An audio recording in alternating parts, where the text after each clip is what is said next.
Today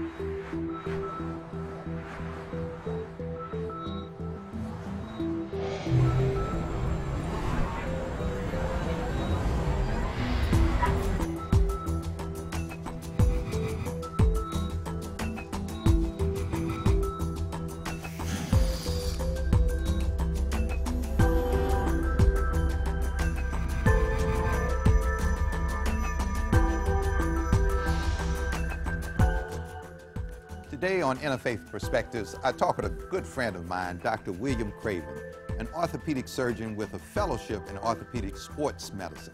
Dr. William Craven has provided comprehensive evaluation and treatment of orthopedic problems in Atlanta since 1990. He is active in Atlanta volunteer service throughout the community and has been an active member of the 100 Black Men, the American Red Cross, and the NFL Players Association. I'm Imam Pleeman El-Amin, inviting you to join us for this discussion.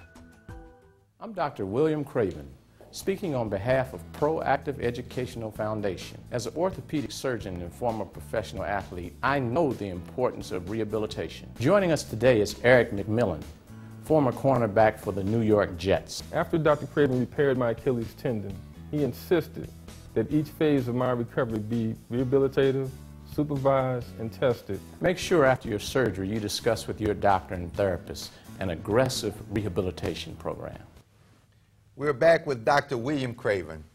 Doc, welcome to our program. Thank you very much. It's a pleasure to be here. Yeah, we've known each other for, I guess we're going on 45 years or so now, and you've actually have worked on various aspects of my anatomy. So I feel quite comfortable with you, and I want to share your expertise with our viewing audience. But first, give us a little background. I know you're from West Virginia. Tell us about your upbringing. Well, I'm pretty much a country guy. I grew up in a little town called Harper's Ferry, West Virginia. Okay. And for you history buffs, you'll know that John Brown's raid was, that was the location of John Brown's raid. Small town, about 500 people. Went from there and matriculated to college in Boston at Harvard, where you were one of my distinguished professors. Right, you always say that. So I was one year ahead of Dr. Craven. Okay, but I learned a lot from you. Well, thank you. And that was a wonderful experience. From there, I decided I wanted to play professional football. I didn't have anything else to do. Right. And, yeah, you were pretty much a star at Harvard as a flanker, and then you got drafted in the NFL. Correct. Cleveland Browns. Correct. Okay. And that was all a part of the things that I wanted to do, and I was really fortunate enough to have a number of people support me and help me and assist me and give me guidance to allow me to fulfill part of my dream, and that was the part that I was lucky enough to achieve. Yeah. And so after, what, 4.5 years professional football? Correct. You stepped out and decided to go into medicine. Actually, I was kicked out. As everybody who plays professional sports, you never want to leave. Right. But if you're smart enough and have some direction, you realize that it's a great opportunity, but things in life, far greater things than in life are ahead of you, and that you need to prepare for life. And I was fortunate enough to attend medical school at UCLA. But just a footnote there, when you say you were kicked out, it really, the NFL, they give a full pension after 5 years. Is that what it is? After 4 years. After 4 years. Correct. And so they wanted you out before that time came, right? Well, that was kind of, years ago that was the plan. Right. So nowadays, that's not quite the plan. Yeah. And like everything in life, things evolve. And it's evolved into a more caring, the NFL is now more caring about the players and the services that they provide. Yeah, I'm really impressed on what they're doing with the whole concussion issues now in the NFL. Yeah, in fact, I was just recently looking at some of the information, and the NFL has set aside $100 million for health research. In fact, there's going to be a program here in Atlanta, because interestingly enough, Atlanta has the largest number of ex-NFL football players. Over 400 NFL retired players live here in the city of Atlanta. Is that right? I would never know. Never know. Let's get back. So after coming out of the NFL, you go to medical school in Right. California. Correct. Okay. Yeah, UCLA. Okay. Always, I'm like most people, always wanted to live in California. Right. And so things worked out well. Okay. We were able to move to California, my wife and I. Okay. And did you have the girls then? For some reason, they started coming. And so we were fortunate enough to have two kids, Okay. two young ladies. Okay. And so after studies there, then you, what area of medicine did you go into? I decided to go into orthopedics.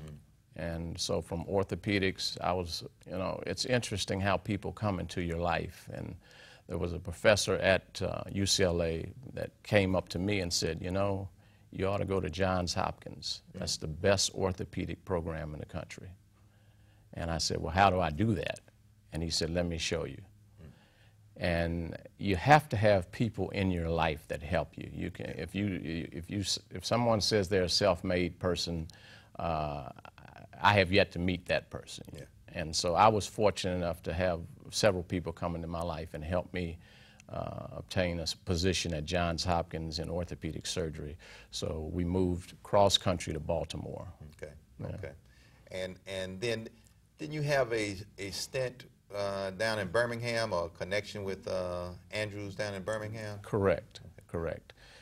Probably because of my sports background, I was very much interested in continuing in that area. And there's a whole area in orthopedics known as sports medicine.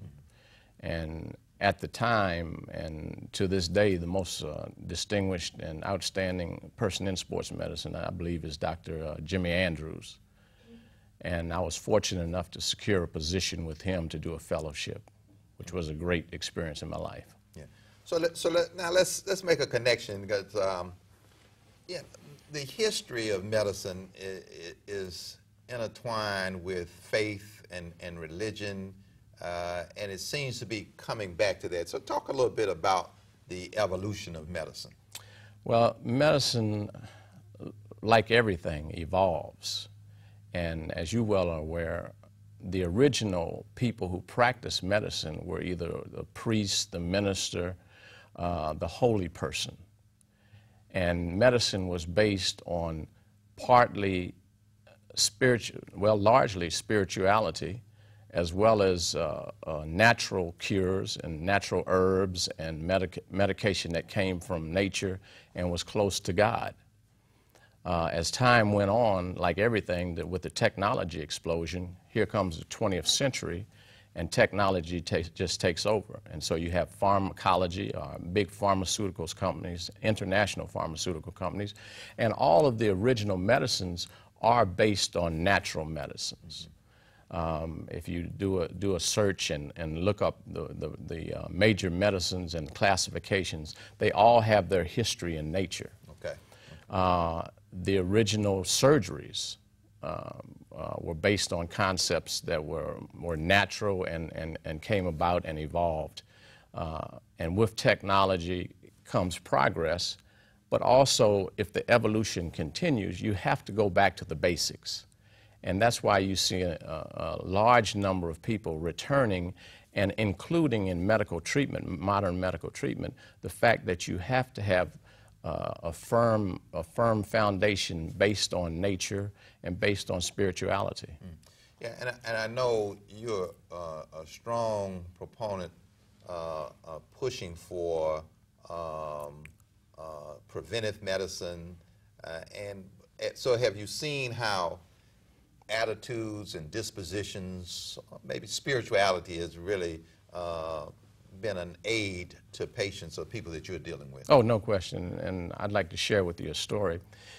Really, about 14 years ago, I do the same operation the same way every time. And there was a week when I operated on 5 different people. I did the same operation, technically performed it the same manner. 2 of the people were made post-operative progress so much faster than the other 3. It was incredible. So I decided to really find out why that was. And I discussed their lifestyle, and I discussed how they felt about the operation, how they felt about their health, and how they felt about themselves. And the two people who made tremendous progress really had a foundation, a spiritual foundation, and they believed that they were going to do well. Now, part of that also is the fact that they had great health habits, including how they cared for their body, cleanliness, and especially their nutrition. And that's when I really started to take a look at it and say, you know, there really is something to people and the ability to heal. And again, it evolves and goes back to nature. And these two people that healed so fast had a plant base, grain, fruits, vegetables, cut out synthetic food, manufactured food. And it was all a part of the evolution because, again, everybody used to eat, you know, what was considered good food, and then it became easier to have food mass production, and there's a direct connection and correlation between what goes in and how your body can heal. And so since that point in time, I've really, for myself and my family, and I've become really a big proponent because I've just seen and experienced what can happen when you go in that direction. You know, you do such great work in sports medicine. Many of your clients or people that you are helping are young people because of the so many are involved in sports and really a little reckless, I would say, with their bodies. You know, we were young once, and you just do anything and everything. But I was, you go beyond just treating the ailments. And I was reading your newsletter, and you had Raising a Champion, and you had these three aspects of love, discipline, and guidance, and how to raise a champion. Talk to us a little bit about that. This has really become my passion. Both of my parents were school teachers. Both sets of grandparents were school teachers. I taught school, interestingly enough, for a year before I went to medical school. Oh, where? I missed that. Where were you? I went back to my high school. Okay, and in West Virginia? Actually, it was in Frederick, Maryland, which is 20 miles away. Okay. And that's where I completed my senior year in high school. Okay. And I became a permanent substitute teacher. Okay. So right. Yeah, I've heard of that. So I taught everything. Okay. And it was actually, the experience benefited me. I got more out of it than the students did. During that time, my mother and father helped me develop a philosophy about teaching. And one of the things that we're really interested in our practice is being able to teach people and pass on knowledge. Not that we are so smart or we have all the answers, but we have been, people in my office and myself, we've been fortunate enough to be exposed to some great minds and some great people who have raised families, done well, and are highly respected in the community. So we have a monthly newsletter, and part of the newsletter has given me the opportunity to try to express things that were passed on to me. One of the things is this will eventually evolve into a book we're going to title How to Raise Champions. Yeah. Oh, excellent, excellent. And so the three, we try to divide up, in our thought process, we try to divide things into 3 or 4 so people can have concepts and understand them and organize them. And so in that issue that you're talking about, it was at the beginning of the school year, and a lot of parents come to me and say, you know, I'm concerned about my child, as all parents are. Yeah, across faith lines, everybody they don't say, it's not just Christian parents or Muslim parents or Jewish, it's everybody coming to you. And I have the best practice in the world because I see everybody from all walks of life, all ages, all religious backgrounds, all beliefs. And when you cut through it and you get down to the bottom line, everybody wants the same thing. Right, right. Everybody wants their family to be successful. They want their children to be happy. They want their children to learn, become educated, and be productive citizens. Yeah. So to raise a champion, you deal with the love, discipline, and guidance. But you also have the 4 P's that you focus on as well. What are those? Right. Those are the 4 P's that I learned in high school. And I was sitting down with my mother and father, and they said, you know, what do you want to do? And I was in the 9th or 10th grade, and I was like, about what? Right. And so we started talking, and it became an interesting conversation, and it evolved over the years. And so we developed a scheme and a plan, and we said, okay, well, let's keep it simple, and let's say 4 P's. The first P is, what is your purpose? And the purpose is not to have a good time, okay? You have to have a purpose that works in the universe and can have positive ripples and positive effects and positive long-term ramifications. Now, after having a purpose, you have to be so passionate about it. You have to want it. And you know, you were an outstanding football player here in Atlanta, and you've told me that. And I've also heard it from high school. I've heard it from a number of people. Right. And you probably remember one of the big sayings in football is you have to want it. Right. Right. You have to want it. And the coaches from that day understood that was the main thing that you have. And so that's passion. And so you have to have a passion for your purpose. And you have to keep that alive, and you have to have it incorporated into your very being. And so once you become passionate about something, then you've got a big boost and you've got that energy. The next P is for plan. Okay? The best example, and I give it to my patients all the time. If you wanted to go from Atlanta to Los Angeles, you wouldn't walk out and get in your car and start driving. Right. You would have a plan. You would know where you're going to go, how much it's going to cost, where you're going to stay night one, where you're going to eat. And so you have to lay out a detailed plan. And the one thing my father always used to say is, son, a dream without a plan turns into a nightmare. And so the plan is key, and it has to be very specific. And in the plan, you have to have action, you have to have a timetable, and you have to have people. Yeah. Because you can't do anything in life. My experience, and I've been fortunate to talk to some really great people in life, and all of them will tell you, you have to have those things. You have to have people in your life because people have to open doors for you. Once you get that, then you can roll on. You have your plan. Now you have to put the plan in action and take the necessary steps that are in the plan. And that last P is what? The last P is the most important P, and that's perseverance. Without a question, perseverance is the most important one. Because no matter what your plan, no matter how detailed it is and how well laid out it is, you are going to have problems. And if you don't have perseverance, your plan will not be successful. You know, I read something interesting that they said Winston Churchill gave a commencement speech, and it was 3 sentences. Never give up, never give up, never give up. And I'd like to add a 4th one, never quit.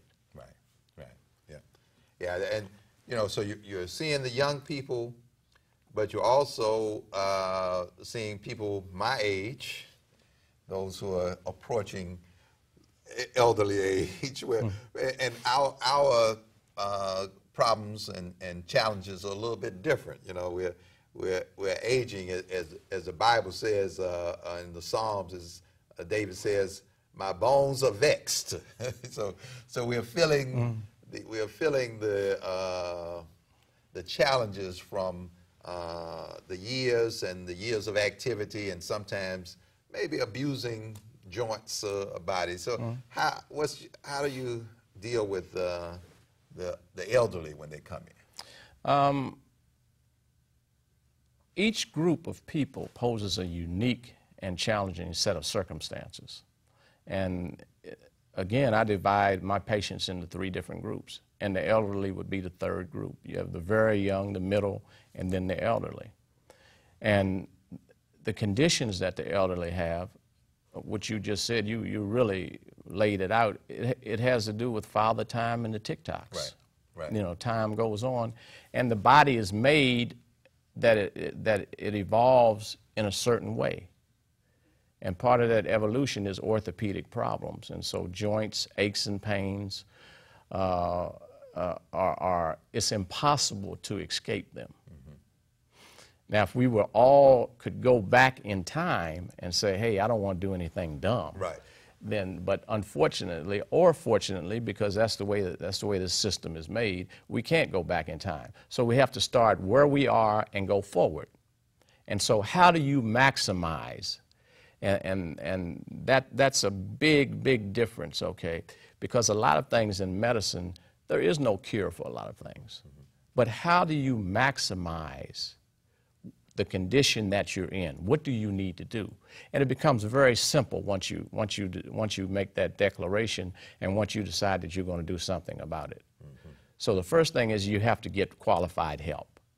The second thing is you have to take responsibility for yourself and know that the things that you need to do are really the same things you need to do all your life, and that is take care of yourself. Right, exactly. You know, Prophet Muhammad put it a little different way, but it's really the essence of what you're saying. They asked Prophet Muhammad, should they take medicines? Because, as you said, the evolution of medicines, when medicine started coming in, people were more accustomed to just sticking with the natural and faith and prayer. You know, healing is very big in all religions. And he said, yeah, take medicines because for every disease, God has provided a cure except one. And they said, oh, Prophet, what one is that?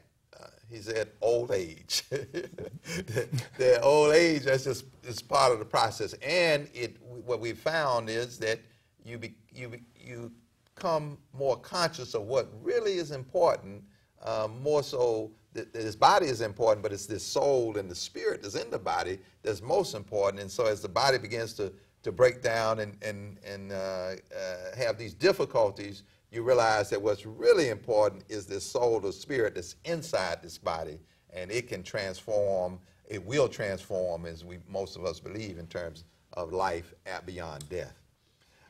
So now this middle group that you have, what is that, 25 and over, or what? 25, I typically say 25 to 50. 25 to 50. Correct. And what's happening with them? The 25 to 50, interestingly enough, have a lot of stress. And, you know, I think the saying has involved the meat in the middle. Right. And so they have the stress of taking care of young kids and also providing care for aging parents and grandparents. So that position is a very stressful position and can lead to a lot of illnesses. They're also in a hurry. It's high demand. So what happens when you're in a hurry? Well, typically you start sacrificing yourself for others. So you sacrifice for your children, you sacrifice for your parents, your grandparents. People come to you and your family. And that leads to a lot of issues. And that's when periods of time when people start having sleep disorders. They skip meals. They don't exercise because they're too busy. And in actuality, those are the times under stress and pressure when you need to practice good habits. You need to get rest. You need to eat 3 meals a day for the nutrition and also so you can sit down with your family and find out what's going on. You need to exercise. You need to practice basic health skills and habits. The things that you learned in 8th grade in health is really what you need to practice, but most people don't. And so this leads to all kinds of problems. And so those are things now that a lot of health organizations, especially since one of the best things we've had happen is to have President Obama pass the Health Care Act. Now, regardless of your political views, everybody ought to have health care. It's absolutely absurd if we want to consider ourselves the greatest country in the world not to provide health care to our citizens. And it's also short-sighted because prevention and intervention earlier lead to far greater success stories later. Yeah. So we need to get back, and that's the direction things are going. And people, it's going to be led by people, yeah, to get basic health care and health habits. Yeah, you know, the Buddhist concept of centered around the Four Noble Truths of that suffering, that we are going to experience suffering. All life is going to see it, and that the cause of suffering is unchecked desires, and the way to end suffering is to bring those desires under control and those appetites under control, and then we find that life opens up to a nirvana, or a much more beautiful existence. So throughout all faiths, we have this idea of health and healing tied into spirituality, and I've really witnessed that your practice has really encompassed that kind of spirit, and I really always appreciate having the opportunity to talk with you, and even to go to your office, and even though it does cost me when I go, but not much. So we have been here with Dr. William Craven, one of the outstanding orthopedic surgeons in our town and our city, one of the outstanding citizens as well. I really thank you for joining me on Interfaith Perspectives. And I leave you today with these words from the Prophet Muhammad, peace be upon him, who said, "Make use of 5 before 5 prevent you. Make use of your health before sickness visits you. Make use of your wealth before poverty strikes you. Make use of your youth before old age overtakes you. Make use of your time before being occupied, and make use of your life before death confronts you." I'm Imam Pleman Al-Amin, and this is Interfaith Perspectives. God's peace be with you.